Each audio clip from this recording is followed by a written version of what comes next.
creating a space for others to express their viewpoints goes against a lot of what we encourage in academic context, because we encourage students to participate. We might give them credit for more participation, for instance, or we might encourage them.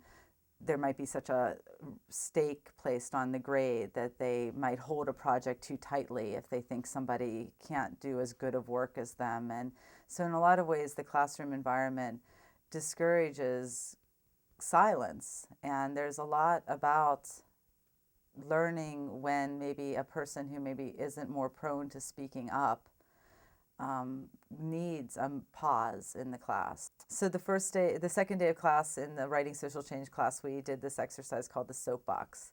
And students, I first put them in small groups so that they could practice in a smaller setting, sharing topics that they care about, sharing issues, and not just saying what the issue is, but actually getting on the soapbox and expressing something that either is exciting to them or frustrating to them, maybe something that they'd like to encourage more continuation of, or maybe institute a social change initiative in response to it. And so they were working in their small groups, and some of the students got up and they really took to the activity. They just shined up in front of the class. They just really enjoyed it and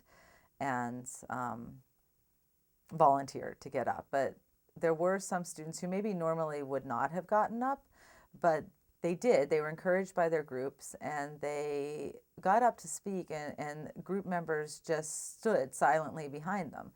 So they did this on their own. They might have decided upon it in their small groups. And so they just held the space for this person to speak, something that maybe otherwise they would have been nervous to speak, or a little bit insecure, or whatever the reasons, but that it wouldn't have gotten said.